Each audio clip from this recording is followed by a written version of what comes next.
আমরা পূর্ণাঙ্গ কমিটি খুব শীঘ্রই অ্যানাউন্স করবো, আপাতত তার আগে কিছু বলছি না, আমাদের সময় দেন আমরা অ্যানাউন্স করবো। কমিটি গঠনের প্রক্রিয়া, এটা খুব দারুণ কোশ্চেন করেছেন। এখানে খুবই ক্লিয়ার করি, দেখেন অন্যান্য ছাত্র সংগঠনগুলোর ক্ষেত্রে ছাত্রলীগ কিংবা ছাত্রদলের ক্ষেত্রে কমিটিতে কে হবে, কমিটিতে কে আসবে এই অ্যানাউন্সমেন্ট তাদের একটা অর্গানাইজেশন উনি দাঁড়িয়ে বলেন যে অমুক জায়গায় সভাপতি হবে, অমুক ঘোষণা দেয়। ছাত্র শিবিরের কমিটি অ্যানাউন্স কিংবা ডিজলভ করার অথরিটি ছাত্র শিবিরের নিজের। ছাত্র শিবিরের অধীনস্থ যে ম্যান পাওয়াররা থাকে, যে জনশক্তিরা থাকে, তারাই ডিসাইড করে তাদের সভাপতি কি হবে, তারাই মতামত দেয় ব্যক্তিত্ব বিবেচনায়, তাদের ক্যাপাসিটি বিবেচনায়, তারাই মতামত দিয়ে ডিফাইন করে যে আমাদের অমুকটা আমরা সভাপতি হিসেবে চাই। এখানে আর কোনো আমাদের এটা ছাত্র শিবির একটা মানে স্বাধীন সংগঠন, তার নিজস্ব একটা গঠনতন্ত্র এবং নিজস্ব একটা ফ্রেমওয়ার্ক আছে, এটা ওপেন, আপনারা অনলাইনে সার্চ করলে পাবেন, সেই অনুযায়ী কাজ করে। এখানে আর কারো কোনো অথরিটি নাই, কেউ এখানে বলতে পারে না কমিটি অ্যানাউন্স কিংবা ডিজলভ করার। কমিটি অ্যানাউন্স কিংবা ডিজলভ পুরোটাই ক্যাপাসিটি তার অধীনস্থ ম্যান পাওয়ারের। অধীনস্থ ম্যান পাওয়ার তার দায়িত্বশীলকে বা নেতাকে যেভাবে দেখেছে সেটা অ্যানালাইসিস করে তাদের মতামতের ভিত্তিতে তার দায়িত্বশীল নির্ধারণ। ফেসিবাদ কায়েমের সবচাইতে শক্তিশালী বাধা মনে করেছে ছাত্র শিবিরকে, এর জন্য প্রথম থেকে ছাত্র শিবিরের উপর অ্যাটাক করেছে।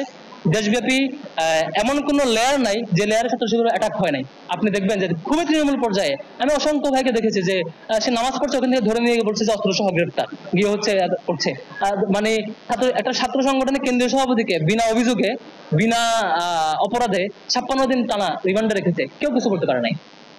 আপনারা দেখেছেন, আপনারা হলগুলোতে গেলেই দেখবেন যে আমাদের ব্যাপারে আমরা সভাপতি থেকে দুজনেই পরিচিত হওয়ার পরে অলমোস্ট পজিটিভ, পুরোপুরি পজিটিভ, কারণ আমরা এদের সাথে ছিলাম। এমন অনেকেই ফেসিবাদ দুইটা জিনিস কায়েম করছে, আমি আপনাদেরকে ক্লিয়ার করি। একটা হচ্ছে শিবিরের ব্যাপারে একটা ভীতি তৈরি করছে, একটা শিবিরকে প্রথম যেটা করেছে শিবিরের সকল অফিস, কেন্দ্রীয় অফিস থেকে ওয়ার্ড অফিস পর্যন্ত, উপশাখা অফিস পর্যন্ত সকল অফিস সিলগালা করে লক করে দিয়ে শিবিরটা কাজ করতে দেয় নাই। নাম্বার 1। নাম্বার 2 হচ্ছে জনগণকে ডিটাচ করার পরে নাম্বার 2 হচ্ছে শিবিরের ব্যাপারে একটা শিবির ভীতি তৈরি করেছে, শিবির ফোবিয়া তৈরি করার চেষ্টা করেছে। আমাদের অ্যানাউন্সমেন্টের পরে, আমাদের পরিচয় আসার পরে শিক্ষার্থীরা বরাবরের মতো এই পুরো বয়ান একেবারে ভেঙে গেছে, কারণ আমি তো তাদের সাথেই ছিলাম, আমি তাদের সাথেই হলে ছিলাম। আমার ব্যক্তিত্ব, আমার আচরণ দীর্ঘ 5 বছর খুঁটে যারা অ্যানালাইসিস করার সুযোগ পেয়েছে, তারা নতুন করে কিছু ভাববার সুযোগ নাই। খুবই স্বাভাবিক, ফেসিবাদ দীর্ঘদিন ধরে যখন একটা বয়ান রিপিটেডলি এস্টাবলিশ করতে চাইবে, সেখানে আপনি কথা বললে আপনারা ট্যাগ দিয়ে মারা ফেলবে, আপনি এখানে একটা বয়ান এস্টাবলিশ করতে খুবই স্বাভাবিক, কারণ এখানে প্রত্যেকটা উপাদানে এটাকে হেল্প করছে। কেউ উপাদানটা বিরোধিতা করতে পারে নাই, এই উপাদান যে নেগেটিভ যে এস্টাবলিশ করো না কেন, কেউ হয়তো সমর্থন দেয় নাই কিন্তু বিরোধিতা কেউ করতে পারে নাই। সমন্বিত সামগ্রিক এফোর্ট দিয়ে একটা ন্যারেটিভ দাঁড় করায়, ন্যারেটিভ এস্টাবলিশ হতে বাধ্য। এখন এটা ন্যারেটিভ রাইট অর রং, এটা সিদ্ধান্ত দিবেন আপনারা সাংবাদিকরা যারা আছেন তারা যাচাই করবেন, অ্যানালাইসিস করবেন যেটা সত্য কিনা। ক্যাম্পাসে আপনারা কেমন ছাত্র রাজনীতি চান? এই যে একটু আগে বলেছি, ছাত্র রাজনীতি ফরম্যাটে থাকবে। ইউনিভার্সিটি কোনো ব্যাপারে সিদ্ধান্ত দেওয়ার অথরিটি ছাত্র রাজনীতি থাকবে না, এটা ডিফাইন করবে ইউনিভার্সিটি প্রশাসন। তারপর ছাত্র রাজনীতি একটা পরিবর্তিত রূপ, সুন্দর একটা রূপ আসবে। তো ছাত্র রাজনীতির ব্যাপারে শিক্ষার্থীরা এখন বিরোধিতা করছে, আপনারা কেন এখন আসছেন, আবার এটার পক্ষে কেন স্ট্যান্ড নিচ্ছেন, এই মুহূর্তে কেন আসছেন? আর এটার সহজ বিষয় হচ্ছে এই যে টোটাল যে চিন্তা গঠন এখন ছাত্রদের মনে আছে, মন মানসিকতা, এটা কিন্তু ফেসিবাদ গত 10-15 বছর ধরে যে একটা নেগেটিভ দাঁড় করিয়েছে, সেটা একটা আউটপুট।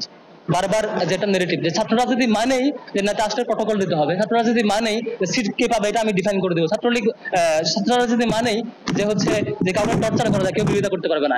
এই যে ছাত্র রাজনীতির সমীকরণ, এটা কিন্তু আসলে ছাত্র রাজনীতির মূল সমীকরণ না। আপনি যখন বিশ্ববিদ্যালয়গুলোতে এটা ডিফাইন করতে পারবেন যে সিট কে পাবে কে পাবে না, এটা ডিফাইন করবে ফল প্রশাসন, এখানে কেউ এঙ্গেজ হতে পারবে না। কোনো শিক্ষার্থীর গায়ে হাত তুলতে পারবে না, হাত তুললেই বিশ্ববিদ্যালয় প্রশাসন এটার বিরুদ্ধে অ্যাকশন নেবে।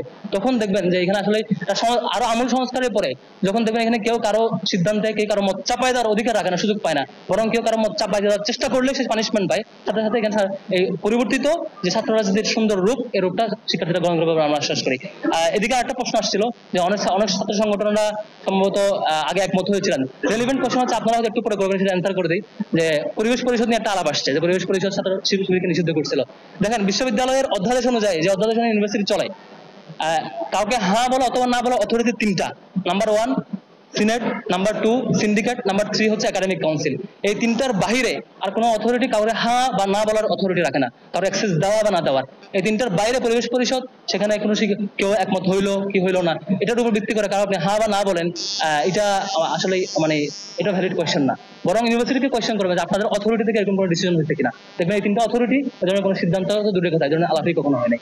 আর ছাত্র শিবির যেখানে নিয়মতান্ত্রিক রাজনীতির সাথে সম্পৃক্ত এবং নিয়মতান্ত্রিক রাজনীতি করে, সেখানে এই প্রশ্ন কখনো আসবে না।